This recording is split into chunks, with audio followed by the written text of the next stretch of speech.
ఎప్పుడు వస్తే మీకు ఎందుకయ్యా? మేము ప్రజా సమస్యలపై పోరాడుతూ ఉన్నాం, ప్రజలకి ఈ సమస్యలన్నీ మీరు తీర్చండి అని అడుగుతూ ఉన్నాం. అది వదిలేసి ఇంకో ఆయన పేరు నాని గారు, ఆయన ఏం చెప్తాడు? చిరుతలకు ఆయన కూడా చెప్తాడు, నేను చిరుతలే కొడతాను, జగన్మోహన్ రెడ్డి గారికి చిరుతలు కొట్టండి, మాకేం అభ్యంతరం, మేమున్నాం, మేము పవన్ కళ్యాణ్ గారు చిరుతలు కొడతాం, మేము చెబుతాం. నీ చిరుతలు కొట్టేదాని గురించి గొప్పగా ప్రతిసారి చెప్తామని మేము రైతులకు ఇస్తామని చెప్పలే, ఈయన చెప్పలా, ఆయన చెప్పలా, ఏ మంత్రి మాట్లాడినా చెప్పలా. అవంతి శ్రీనివాస్ గారు మాట్లాడారు, ఎప్పుడే పార్టీకి మొత్తం ఇస్తాం, ఇప్పుడే పార్టీకి మొత్తం ఇస్తాం, మేము తొందరపడతారు ఎందుకు మీరు? ప్రజలు మిమ్మల్ని 5 సంవత్సరాలు పెట్టారు కదా పీఠం మీద, ఎప్పుడైతే ఆ సమయం వచ్చినప్పుడు చెబుతాం. అది కూడా ఎప్పుడెవరికి మద్దతు ఇవ్వాలో, చంద్రబాబుని ఎట్లా పక్కన కూర్చోబెట్టడానికి మేము రాష్ట్ర ప్రజలకి వాళ్ళు చేసినటువంటి అవినీతి అక్రమాలు ఎట్లా తెలియవచ్చో మీ గురించి కూడా చెప్తాం. తప్పనిసరిగా ప్రజలందరికీ మీ గురించి, మీ అవినీతి గురించి, అకృత్యాల గురించి చెప్పి మీరు ఎవరెవరు ఎట్లా మోస్తున్నారు, అందరూ మోసం చేస్తున్నారు, అందరూ తెలియవచ్చి మిమ్మల్ని కూడా పక్కన కూర్చునే కార్యక్రమం మేము ఆ రోజు చెప్తాం. ఇంతవరకు కూడా ఏ ఒక్క నాయకుడు, దురదృష్టం ఏంటంటే మరి వీళ్ళకి అవగాహన ఉందా, అవగాహన లేదా కూడా తెలియట్లా. ఎమ్మెల్యేలేమో ఇప్పుడు ఉన్నటువంటి మంత్రులు బీగేస్తారు కాబట్టి మనం మంత్రులు కావచ్చని అలా అంటే వాళ్ళకి పాపం. ఒక ఆయనే మంత్రి పదవి కాపాడుకోవడానికి, మంత్రి కావాల్సిన ఆయనేమో మంత్రి కోసం మనం ఏం మాట్లాడాలి, ఎవరు మాట్లాడాలి, చంద్రబాబు మీద మాట్లాడితే పెద్ద ఉపయోగం లేకుండా పోయింది ఈ రోజున. అందుకని పవన్ కళ్యాణ్ గారి గురించి మేము భవన నిర్మాణ కార్మికుల గురించి మాట్లాడాం, ఇసుక పాలసీ గురించి మాట్లాడాం, రైతుల గురించి మాట్లాడాం. రాబోయే రోజుల్లో ఇంకే వర్గానికి అన్యాయం జరిగినా కూడా వాళ్ళ గురించి మాట్లాడతాం. అసెంబ్లీ ముట్టడిస్తామని ఎందుకు చెప్పాము మేము? మీరు కనుక తుఫాను బాధిత రైతులకి నష్టపరిహారం చెల్లించకపోతే తప్పనిసరిగా అసెంబ్లీ ముట్టడించి అసెంబ్లీలోనే మీకు తెలియపరుస్తాం ప్రజా సమస్యలు. లోపల రాణిస్తారా రాని కూడా ఆ రోజు తెలుసుకుందాం. లోపల రాకపోతే మీరే బయటకు వస్తారు. మీరు లోపలికి వచ్చేటువంటి అవకాశం వల్ల మీరు బయటకు వచ్చి వినాలా ప్రజా సమస్యలు? ముఖ్యమంత్రి గారు కానివ్వండి, మంత్రి గారు కానివ్వండి, మీకోసం మేము వచ్చిన తర్వాత ప్రజా సమస్యలు వినిపించడం కోసం ప్రజలు తీసుకుని వచ్చిన తర్వాత ప్రజల మాట మీరు వినాలా? మేము లోపల రాలేకపోతే మీరు బయటకు వచ్చి ఉంటారు, అది కూడా వినిపించేది చేస్తాం మేము. అంతేగాని ప్రతిసారి బూతులు మాట్లాడటం, వంకలు చెప్పటం, సాగులు చెప్పటం అంటే మాకేమనిపిస్తున్నాడు, వీళ్ళని చూసి జాలేస్తా ఉంది. ఎమ్మెల్యేలను మంత్రులు చూసి కొత్తగా సీఎం గారు వాలంటరీ వ్యవస్థ తీసుకొచ్చారు.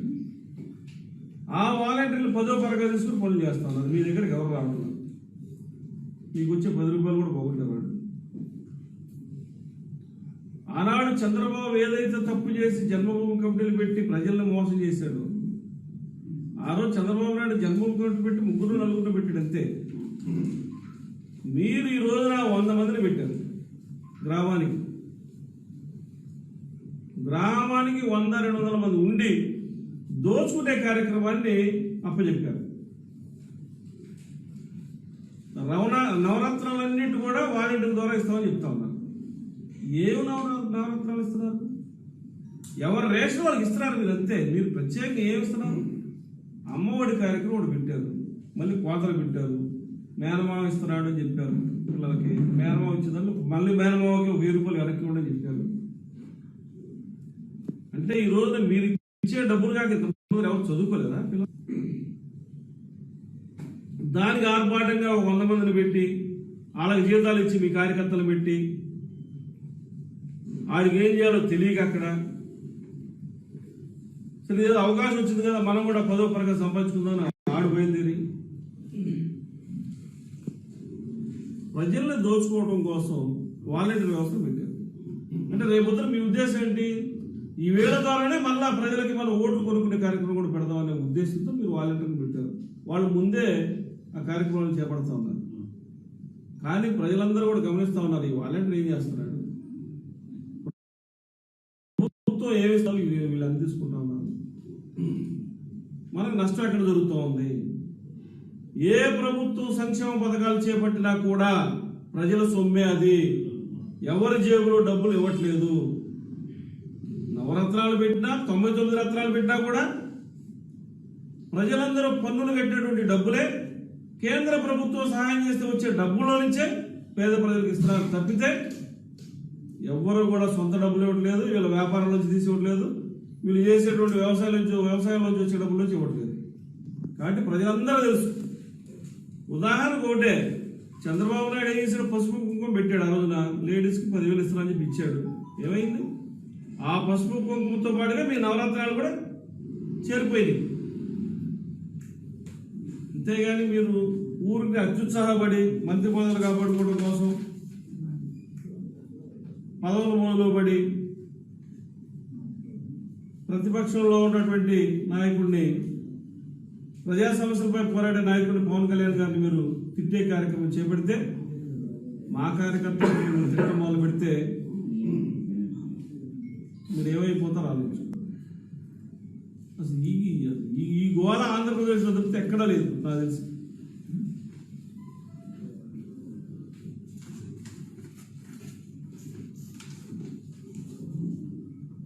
అట్లానే ప్రజల వద్దకు వెళ్ళినప్పుడు పవన్ కళ్యాణ్ గారు ఒకటే నిర్ణయించుకుని వస్తారు, అబద్ధం చెప్పకూడదు, ప్రజా సమస్యలు తీసుకెళ్లి ప్రభుత్వాన్ని చెప్పాలని.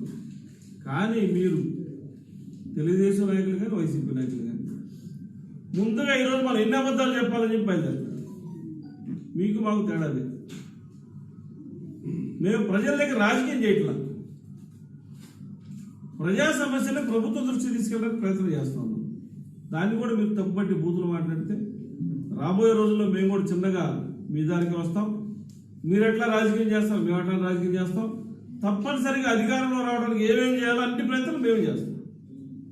రాబోయే రోజుల్లో పవన్ కళ్యాణ్ గారి ప్రభుత్వం రాబోతా ఉంది, జనసేన ప్రభుత్వం రాబోతా ఉంది.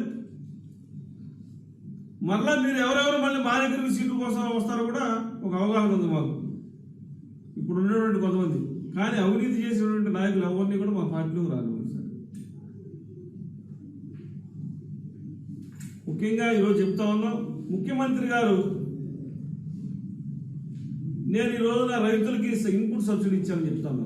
ఇన్పుట్ సబ్సిడీ అనేది నివర్ తుఫానికి సంబంధించిందా కాదనేది ముఖ్యమంత్రి గారు ప్రజలకు తెలియపరచాలి, రైతులు తెలియపరచాలి. ఇన్పుట్ సబ్సిడీ ఇచ్చే దానిలో సగభాగం కేంద్ర ప్రభుత్వం ఉంది. రైతులు పంట చేతికొచ్చిన తర్వాత నష్టపోయిన తర్వాత దానికి ఇచ్చేటువంటి సబ్సిడీని కేంద్ర ప్రభుత్వం సగం, రాష్ట్ర ప్రభుత్వం సగం భరించి రైతులు ఇస్తాం. కానీ ప్రకృతి వైపరీత్యాల ద్వారా వచ్చినటువంటి కాంపన్సేషన్ అనేది మాత్రం రాష్ట్ర ప్రభుత్వం అప్పటికప్పుడు చెల్లించాలి. మేము కోరేది అదే. ఈరోజు రాష్ట్రంలో ఉన్నటువంటి రైతులు నివర్ తుఫాను వల్ల నష్టపోయారు కాబట్టి ఎకరానికి 35,000 రూపాయలు ఇవ్వండి. 10,000 రూపాయలు తక్షణమే ఇస్తే, అది కూడా 10,000 రూపాయలు ఎందుకు అడిగాము మేము? రైతులు చెప్పారు ఆ రోజున మా పంట దెబ్బతినిపోయి, దెబ్బతిన్న పంటను బయటకు తీయాలంటే ఈ రోజున ఖర్చులు 10,000 రూపాయలు అవుతాయి, తక్షణం మాకు అందిస్తే మరలా ఆ పంట బయటకు తీసేది, పండకుండా పాడైపోయినటువంటి పంటను బయట తీయడానికి 10,000 అవుతుంది. కాబట్టి రెండో పంట వేసుకుంటాం, తక్షణం 10,000 రూపాయలు కావాలని చెప్తే ఆ విషయాన్ని చెప్పారు. దాన్ని వదిలేశారు. వదిలేసి అసెంబ్లీ సమావేశాలు ఏం చెప్పారండి? అగ్రికల్చర్ మినిస్టర్ గారు ఏం చెప్పారు? 17 లక్షల ఎకరాలు దెబ్బతని అని చెప్పారు. తర్వాత ఏం జరిగిందండి? కాలక్రమేణా 11 లక్షలు కుదించారు వాళ్ళు. ఈరోజు ఏం చేస్తా ఉన్నారు మళ్ళా? అసలు మీ లెక్కలు ఏంటండి? దెబ్బతిన్న పంటలో 35% మేము పరిగణలోకి తీసుకుంటామని చెప్పి 35 అంటే తుఫాను వల్ల దెబ్బతినేది 30% దెబ్బతిండదా? పెట్టిన పెట్టుబడి 35,000 రూపాయలు అవుతా ఉంటే అందులో మేము 35% తీసుకుంటాం, 5,000 రూపాయలు ఇస్తాం, 7,500 రూపాయలు ఇస్తాం. బేరం ఏంటంటే రైతులకి. జనసేన పార్టీ తరఫున ఒకటే డిమాండ్ చేస్తా ఉన్నాం మేము, తుఫాను వల్ల నష్టపోయిన రైతులను తక్షణమే ఆదుకోవాలి. ఇప్పటికైనా అబద్ధాలు చెప్పడం మానుకోండి. మేము అడిగామనో లేకపోతే వేరే వాళ్ళు అడిగామని మీరు అహానికి పోయి రైతులు మోసం చేయొద్దు. రైతులు నష్టం కలిగే విధంగా మీ చర్యలు ఉండకూడదు. రైతులు ఆదుకోండి. లేకపోతే పవన్ కళ్యాణ్ గారు చెప్పినట్టుగా తప్పనిసరిగా అసెంబ్లీకి వస్తాం. అసెంబ్లీలో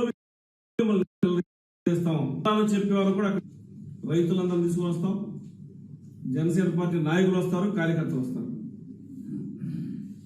ఇది మాత్రం రైతులకు నష్టపరిహారం చెల్లించకపోతే అసెంబ్లీ ముట్టడి ఖాయం, మీతో సమాధానం చెప్పించడం కూడా ఖాయం అని చెప్పి కూడా ఈ సందర్భంగా తెలియజేస్తూ మరొకసారి వైసీపీ నాయకులందరూ ఒకటే చెప్తా ఉన్నాం, దయచేసి మీరు ప్రజాసేవ చేయడానికి ఎమ్మెల్యేలు మంత్రులయ్యారు, ఆ ప్రజాసేవ చేసే దానిలో మీరు చొరవ చూపడం తప్పితే ప్రతిపక్షాలను తిట్టేదానిపై మీరు చొరవ చూపొద్దని చెప్పి విజ్ఞప్తి చేసుకుంటే, మీకు అట్టు పెడితే అట్టున్నారు ఎట్లా పెట్టాలో మాకు కూడా తెలుసు, మీరు ఒక బూతు మాట్లాడితే బూతున్నారు ఎట్లా మాట్లాడాలో మాకు తెలుసు, అదే చెప్తా ఉన్నాం.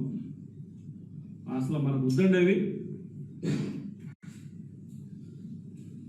తప్పనిసరిగా మీరు ప్రజాసేవలో ఉంటారని చెప్పి ఆశిస్తూ తక్షణమే రైతులు ఆదుకోవాలని జనసేన పార్టీ డిమాండ్ చేస్తుంది.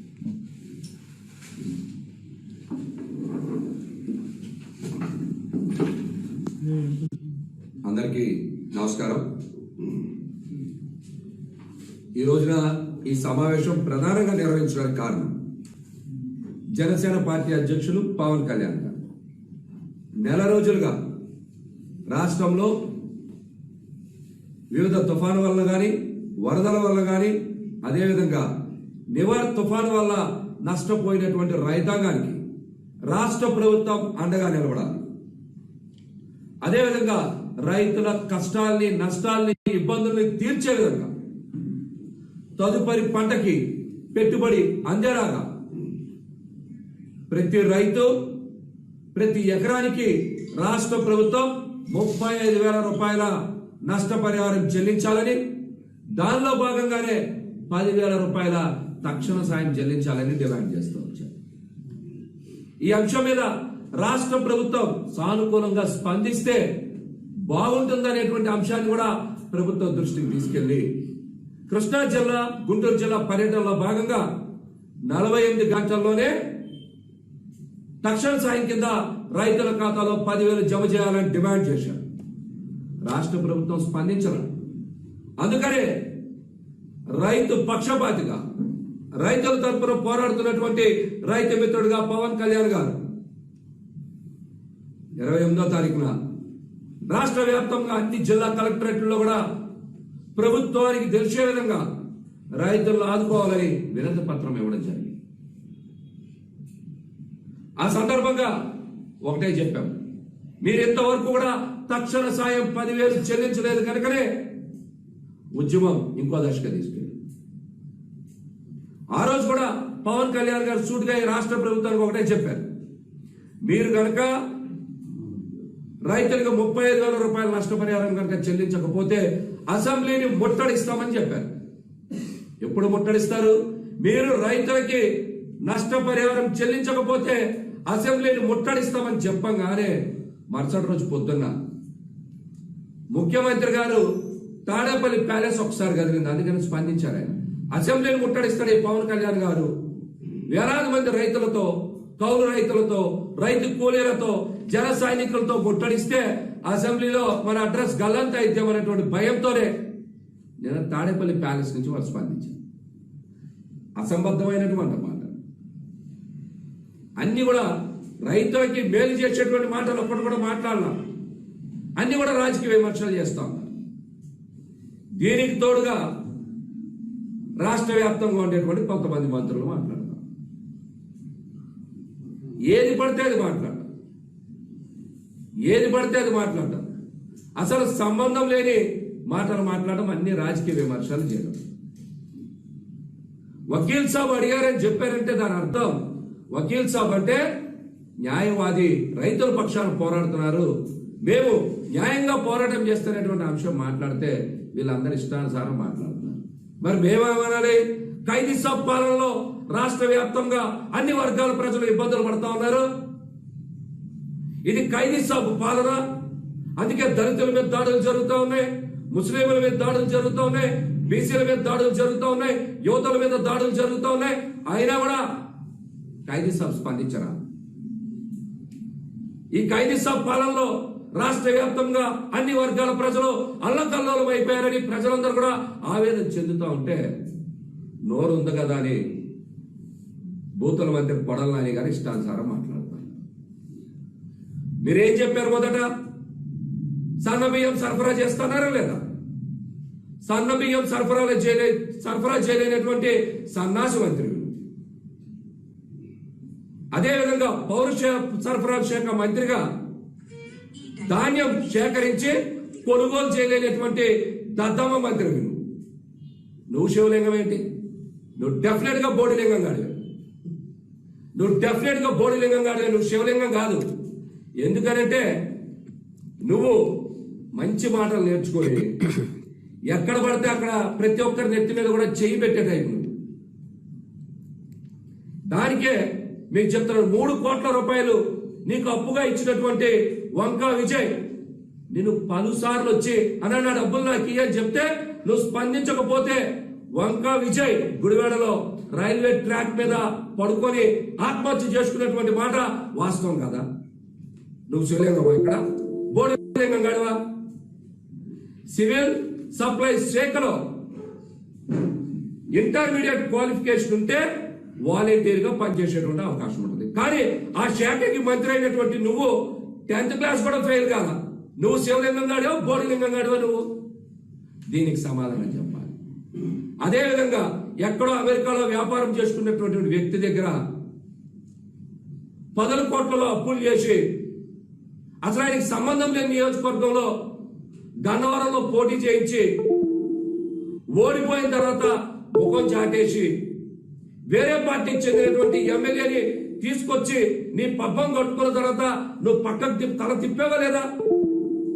యార్లగడ్డ వెంకట్రావు గారి విషయంలో ఓడిపోయిన తర్వాత నువ్వు పక్కకు తిప్పుకొని వల్లభనేని వంశీ గారిని తీసుకొచ్చి ఈ పార్టీ ఎక్కడో అమెరికాలో వ్యాపారం చేసుకున్నటువంటి వ్యక్తి ఆయన అసలు సంబంధం లేని నియోజకవర్గంలో పోటీ చేసిన మాట వాస్తవం కదా? అదేవిధంగా నువ్వు పగలేమో మాటలు కోటలు దాటుతాయి, రాత్రి కూడా ప్రతి ఒక్కరి దగ్గరికి వెళ్ళి తాళబేరంలో కూర్చుంటే నువ్వు చెప్పుకుంటావా? ఎన్నికల ముందు మాత్రం పదే వంగవీటి రంగ గారి ఫోటోలు పెట్టుకొని వర్ధంతులకు పోతావు, జయంతులకు పోతావు, అన్ని చోట్ల కూడా ప్రచారం చేసుకుంటాం. కానీ మొన్న డిసెంబర్ 26న రంగ గారి వర్ధంతికి మిమ్మల్ని ఆహ్వానిస్తే మీరు ఎందుకు హాజరు కాలేదో కూడా సమాధానం చెప్పాలి. నువ్వు శివలింగం అని చెప్తున్నావు. నీకు దమ్ముంటే రాజీనామా చేయి. ఇప్పుడు నువ్వు శివలింగమో బోడిలింగమో ప్రజలు తెలియజేస్తారు. నీకు దమ్ముంటే రాజీనామా చేయాలి. నీకు బూతుల మీద ఉన్న శ్రద్ధ గుడివాడ గోతుల మీద లేవు. కనీసం బూతులు తగ్గిస్తే ఆ గోతులను పూడుకునేవి 1 కిలోమీటర్ 2 కిలోమీటర్లో రోడ్లను వేయించేవాడు. దాని మీద కూడా నువ్వు స్పందించావు. మల్లవరం భూముల్లో 15 ఎకరాలు ఉంటే అవన్నీ కూడా నీ అనుచరులతో కబ్జా చేయించి పేద మధ్యతరగతి ప్రజల్ని భయభ్రాంతులకు గురి చేసి గజం 15,000 నుంచి 20,000 రూపాయలు ఉంటే నీ గోడాగిరితో కబ్జా చేసి 2,000కి 3,000కి కాజేసి సుమారు 100 నుంచి 150 కోట్ల రూపాయలు కాజేస్తున్న మాట వాస్తవం కదా? ఏదో గెలిచాను 10 సార్లు చెప్తున్నావు. నందివాడ మండలానికి కనీసం మంచినీరు ఇప్పించగలుగుతా ఉన్నావా? ఈ రోజుకి కే కన్వెన్షన్ లో పేకాడ క్లబ్ నడుస్తున్నది వాస్తవం. అది కూడా నీ పర్యవేక్షణలోనే జరగడం వాస్తవం కదా? రేషన్ బియ్యం పక్కదారి పట్టించి ఇతర దేశాలకు కూడా అమ్ముకొని 100 కోట్లు సంపాదించుకుంటున్నావు. ఈ మాట వాస్తవం కదా? ఇవేమి మాట్లాడకుండా వీటి మీద స్పందించకుండా ఒక ప్రజల అవకాశం ఇచ్చారు. నీ అదృష్టం బాగుంది. లారీ క్లీనర్ ఎమ్మెల్యే అయి మంత్రి అయ్యారంటే మేము కూడా ఆనందిస్తున్నాం. కానీ నీ బుద్ధులు మాత్రం ఇంకా డాబాల దగ్గర సిగరెట్ పీకలు ఏర్పడే వ్యవహారంలాగానే ఉంది. నువ్వు మారట్లా. నీ బూతుల వర్షం ఏదో టీవీలు మీడియాలు చూపిస్తున్నాయని ఇష్టానుసారం మాట్లాడితే కుదరదు. పవన్ కళ్యాణ్ గారు ఏమడిగారు? రైతులను ఆదుకోండి. తుఫాను వల్ల నివర్ తుఫాను వల్ల నష్టపోయినటువంటి రైతాంగానికి ఎకరానికి 35,000 ఇవ్వండి. రాలిన ప్రతి గింజని తడిచిన ప్రతి గింజని కొనుగోలు చేయమంటే మీ ఇష్టం వచ్చినట్టు మాట్లాడతారు. దీని మీద ఎందుకు స్పందించరా? పౌర సరఫరాల శాఖ మంత్రిగా ధాన్యం కొనుగోలు చేసేటువంటి బాధ్యత నీ మీద లేదా? బాధ్యతలు విస్మరించి బూతులు మాట్లాడితే ప్రజలు హర్షిస్తారనుకుంటున్నారా? మీ ప్రభుత్వం ప్రకటించినటువంటి నివార్ తుఫాన్ నష్టం సుమారు 5,600 కోట్ల రూపాయలు. కానీ మీరు నిన్న ఇన్పుట్ సబ్సిడీ కింద కేటాయించింది కేవలం 600 కోట్ల రూపాయలు మాత్రం. మిగతా 400-900 కోట్ల సంగతి ఏంటి? దాని గురించి ఎందుకు స్పందించరు? ఎకరానికి 35,000 రూపాయలు అడిగితే రైతులను వంచి 2,000 రూపాయలు ఇస్తారా? ఏం చేసుకోవడానికి 2,000 రూపాయలు? తదుపరి పంటలకు పెట్టుబడి ఎలాగొస్తుంది? విత్తనాలు, ఎరువులు ఏ విధంగా కొనుగోలు చేస్తారు? ఈ రాష్ట్ర ఆర్థిక వ్యవస్థ గాడి తప్పుతుంది. కాబట్టి రైతులను ఆదుకోండి.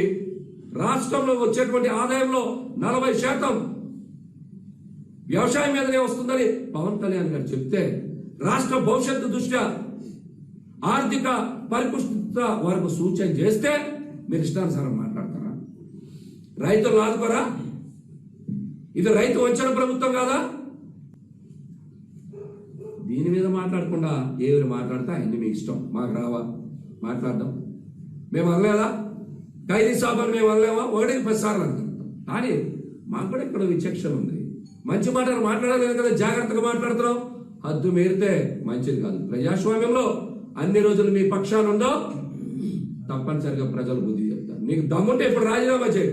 డిపాజిట్లు కూడా రావని కూడా ఈ సందర్భంగా హెచ్చరిస్తా ఉన్నా.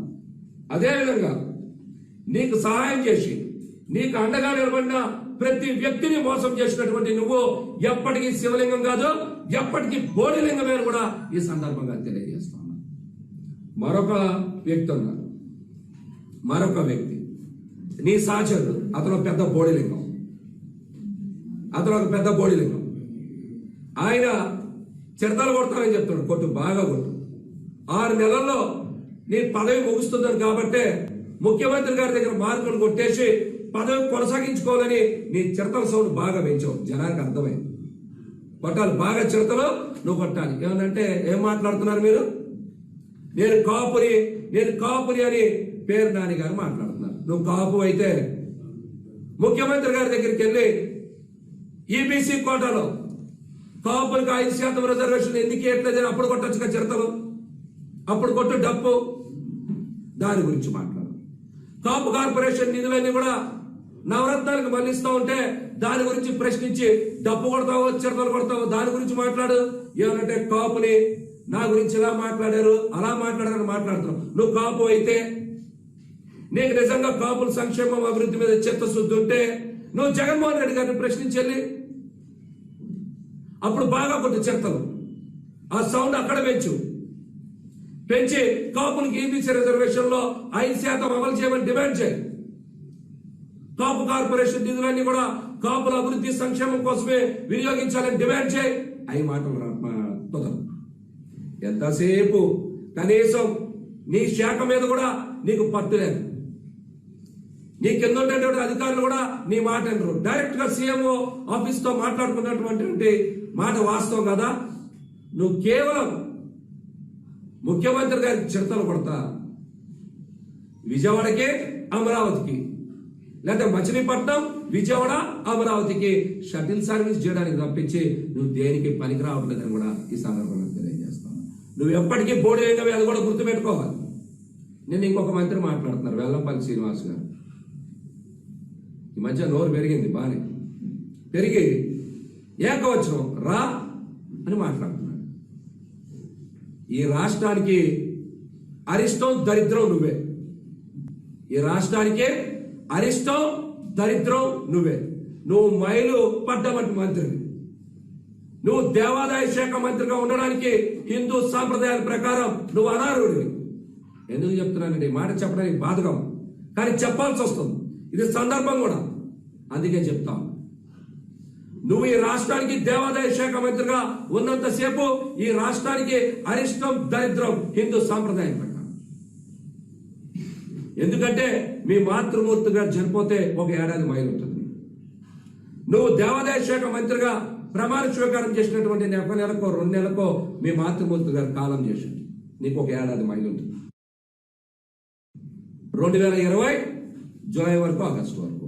తదుపరి 2020 ఆగస్టులో మీ సొంత బాబాయ్ కాలం చేస్తే మరొక సంవత్సరం అంటే 2021 ఆగస్టు వరకు నీకు మైలుంది.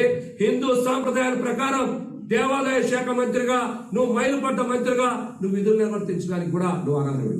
నువ్వు ఇలా ఉండబట్టే ఈ రాష్ట్రానికి పెట్టుబడులు రావట్లా, అకాల వర్షాలు, రైతులకి పంట చేతికి వచ్చే టైంకి ఆయన వరదలు పాలైపోతున్నాయి. అందుకని ఈ రాష్ట్రం ఎక్కడ అభివృద్ధి చెందట్లా. ఎక్కడ పడితే అక్కడ గొడవలు, అల్లర్లు, అరాచకాలు. కాబట్టి ఈ రాష్ట్రానికి అరిష్టం, దరిద్రం ఎవడ ఉన్నాడంటే ఆ మంత్రి వెల్లంపల్లి శ్రీనివాసే. 3 రోజుల కిందట కూడా దళిత క్రైస్తవులను అవమానించాం, దళిత క్రైస్తవుల్ని అవమానించాం. సెమీ క్రిస్మస్ వేడుకలకు అందరినీ రమ్మని చెప్పి మీ కార్యాలయానికి పిలిపించి క్రిస్మస్ వేడుకల్లో పాల్గొనకుండా పారిపోయిన మాట వాస్తవమా కాదా? పారిపోయిన మాట వాస్తవం కాదా? పేపర్లో పెద్ద ఎత్తున వచ్చినాయి ఆయన కూడా ఆర్టికల్స్ కింద. నువ్వు దళిత క్రైస్తవుల్ని అవమానించిన మాట వాస్తవం కదా? దీనికి సమాధానం చెప్పాలి. నీకు రాజకీయ భిక్ష పెట్టి నేను ఎమ్మెల్యే చేసి నిన్ను ముందుకు పంపిస్తే ఆ కుటుంబం మీద ఏకవచనం ఇష్టానుసారం పవన్ కళ్యాణ్ గారి మీద మాట్లాడతావు. గతంలో పవన్ కళ్యాణ్ గారి ప్రచారం కోసం ఆయన కాలు పట్టుకున్నటువంటి మాట వాస్తవం కదా? ఇవన్నీ మానేసి ఇష్టానుసారం ఏకవచనంతో సంబోధించడం. నోరు అదుపులో పెంచుకోవాలి, నోరు అదుపులో పెంచుకోవాలని కూడా హెచ్చరిస్తాం. అదేవిధంగా వక్ఫ్ బోర్డు ఆస్తులను కొట్టేయడానికి ఈ మధ్య భవానీపురంలో ఇతర ప్రాంతాల నుంచి దస్తావేజు లేఖలను తీసుకొచ్చి ఒక హోటల్లో దించో. దీనికి మా దగ్గర అనేక సాక్ష్యాలు ఉన్నాయి. అతి తొందరలోనే ఆయన్ని కూడా బయట పెడతాను. వక్ఫ్ బోర్డు ఆస్తులను కొట్టేయడానికి ఇతర ప్రాంతాల నుంచి దస్తావేజు లేఖలను తీసుకొచ్చి ఒక హోటల్లో దించి వాళ్ళందరితో రహస్య మంచనాలు చేయించి దొంగ పత్రాలు సృష్టించడానికి నువ్వు ఇప్పటికే పెద్ద ఎత్తున ప్రయత్నాలు చేస్తావు. ఆ అన్ని అంశాలు కూడా బయట పెడతా. తొందరలో కొత్త సంవత్సరంతో నీకు ఆయన్ని బయట పెడతా. అదేవిధంగా దుర్గగుడిలో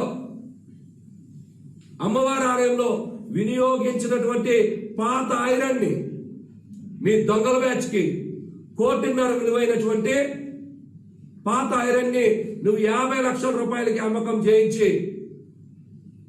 ఆ పాత ఐరన్ ద్వారా వచ్చినటువంటి డబ్బులతో కియా కారు కొనుక్కున్నావా లేదా? దీనికి కూడా సమాధానం చెప్పాలి.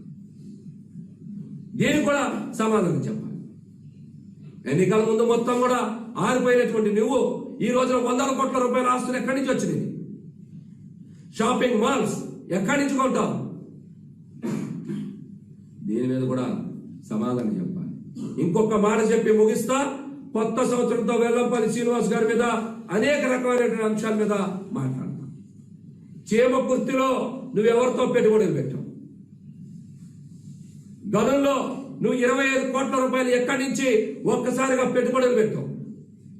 వారందరూ ఈ రోజు 1 టౌన్ లో బ్రిడ్జి సెంటర్ లో ఏ విధంగా బ్యానర్లు కడతా ఉన్నారో అన్ని అంశాల మీద కూడా స్పందిస్తా మాట్లాడతాం. నోరు అదుపులో పెట్టుకోకొని మాట్లాడకపోతే ఏ మంత్రి అయినా సరే ధీటుగా సమాధానం చెప్తాం. మీరందరూ కూడా రాజకీయ విమర్శలు చేసే ముందు రైతాంగాన్ని ఆదుకుంటారో లేదో కూడా సమాధానం చెప్పాలి. పవన్ కళ్యాణ్ గారు అసెంబ్లీని ముట్టడిస్తాననగానే ఈ బులుగు గ్రామ సింహాలు బయటకు వచ్చి బౌబోవే తెలుస్తున్నాయి. ఒక సింహం గర్జించింది, ఈ బులుగు గ్రామ సింహాలని బయటకు వచ్చి మొరుగుతా ఉన్నాయి. మీరందరూ కూడా రైతులకి 35,000 రూపాయల నష్టపరిహారం చెల్లిస్తున్నారా లేదా?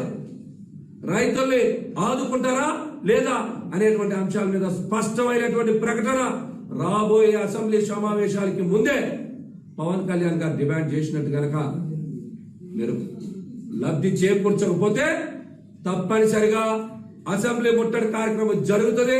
అప్పుడు మీరు అసెంబ్లీ లోపల నుంచి చూస్తారో బయట నుంచి చూస్తారో మీ నియోజకవర్గంలో దాక్కొని చూస్తారో రాష్ట్ర ప్రజలందరూ కూడా గమనిస్తారు. ఇప్పటికైనా మించిపోయింది ఏం లేదు. మీరందరూ ప్రజలకు మంచి చేసే పనిలో నిమగ్నం అవ్వండి. ఇంకా మీ అవినీతి సంపాదనకి ఇక నుంచి అయినా సరే అడ్డుకట్ట వేసుకోవాలని కూడా సూచన చేస్తాం. చెప్తాను. తిత్లీ తుఫాన్ వచ్చి రైతులు దెబ్బతిన్నప్పుడు చంద్రబాబు గారి మీద జగన్మోహన్ రెడ్డి గారు ఏ విధమైన ఆరోపణలు చేశారు, ఈ రోజు నా నివర్ తుఫానాలు వచ్చినప్పుడు ఎటువంటి చర్యలు చేస్తున్నారు ఒకసారి మీకు అప్పుడు ఉన్నటువంటి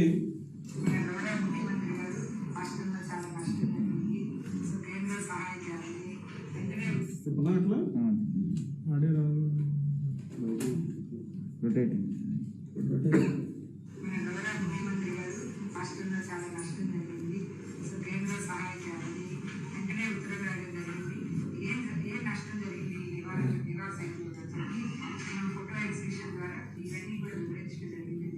మన రాష్ట్రంలో 5,342 కోట్ల రూపాయల నష్టం జరిగింది.